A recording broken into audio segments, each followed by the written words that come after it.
They're going after your right to get a divorce. Oh, ladies, welcome to the consequences of your own actions. Like y'all say all the time, we're in a patriarchy. The men control everything and we have all the power. Well, if that's true, did you really think we were going to go on letting you make divorce or profit an industry? We gave you all power. And don't get it twisted, you didn't get it, we gave it to you. But the problem is, that power we gave you, you're abusing it. As of now, women are initiating nearly 80% of the divorces. And the vast majority of them have no cause other than you someone else. And that's fine. I think you should have the right to do that. But I also think that if you want a divorce without cause, you shouldn't get a dime. You should not financially benefit for breaking your vows because you were bored. While I wish we could just make it so you get nothing when you leave, the courts would never allow that. So this is the next best thing. And ladies, look, I know you're not used to this thing called accountability, but I am very glad to see you're starting to. Enjoy. Listen, I think his data is correct. I've been researching it, and women do initiate far more divorces than men. All right, family. So like now you heard the guy's perspective and y'all heard the news. Let's see what like a lot of the women have to say about it. They want to get rid of no-fault. So there's several states where Republicans are trying to get rid of no-fault divorce. If you're not familiar with no-fault divorce, this is the thing where you cite irreconcilable differences. Neither of us committed fraud, neither of us committed adultery or abuse or neglect, but we just don't want to be together anymore. So they're trying to get rid of that. Get rid of no-fault divorce, which means that the woman has to prove infidelity. But let me tell you why this is a problem, a big problem.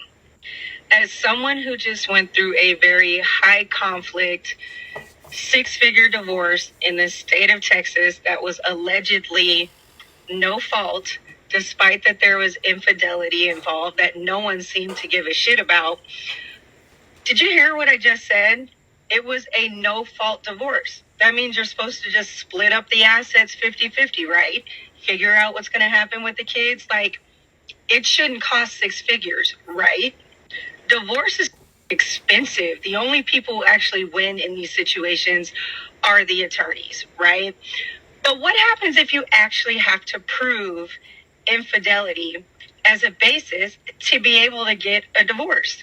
It's going to cost you even more money because now you have to go through the process of discovery to prove that there was infidelity. Because I don't know how many cheaters are out there like, yeah, I did it. And sure, you may be able to recover some of your community property once you've done discovery, seen bank statements, maybe found those hidden credit cards. You're entitled to your 50% of the community property money that was spent on the hoe, right?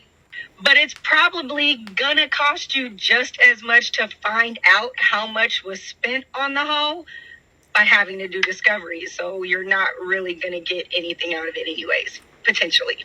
But I think the even bigger issue that is probably not being considered here is the emotional toll this will take on women and men, if they're the ones being cheated on, of course. When confronted with their credit card bills, when you were supposed to be on a business trip, is this you at this hotel at this time with this person? And then maybe you have to sit through a deposition with a bitch. And then you hear this bitch talking about how she was having relations with your soon-to-be ex-husband. That shit is traumatic. So in addition to getting rid of no fault as a basis for divorce, divorce is going to become more expensive and more traumatic. Therapists better get ready, and lawyers are about to cash in. Well, so the whole situation is crazy. So like now y'all heard what the guy says, and y'all like what like a lot of the women are saying. I want to know what y'all think. So make sure y'all voice that in the comments, cause this is crazy. Cause even if y'all seen like in my last video, like just check like the link, the playlist at the bottom of this video, you will see it. It's a playlist of it. It's happening everywhere. Literally, the governments nationwide are changing the marital laws to where now women are going to jail for fraternity fraud. Yes, because like now they're actually charging it and making it as a crime. Like it's crazy nowadays. Literally, y'all definitely go check out these new marital laws. But I think the premise or reason why the government is doing it is because men are getting married again. But they're not getting married to American women. They're getting married to foreign women. You see what I'm saying? They're leaving the States. They're taking their wealth elsewhere. So this is an incentive to where the government is actually trying to provide incentives for men to want to get married again. You see what I'm saying? Actually, I mean, evening out the playing field, because a lot of young men have heard horror stories of older men getting divorced and losing everything, and now he has nothing, and now everything he worked on in his career, now he has nothing. She took everything from him. Like, they hear these horror stories, so now the government's actually trying to, believe it or not, even though it looks so crazy, is trying to provide an incentive for men to want to get married here in the States again. Because men, like these passport bros and all that, are getting married overseas because men are looking for femininity, and like they're saying, like a lot of the women in the States are very masculine because they weren't raised to be wives. You see what I'm saying? So I think what the government is doing, I see it, you know what I mean? But I want to know y'all take on it. Like, let me know what y'all think. With that being said, it's the general, and I'm out.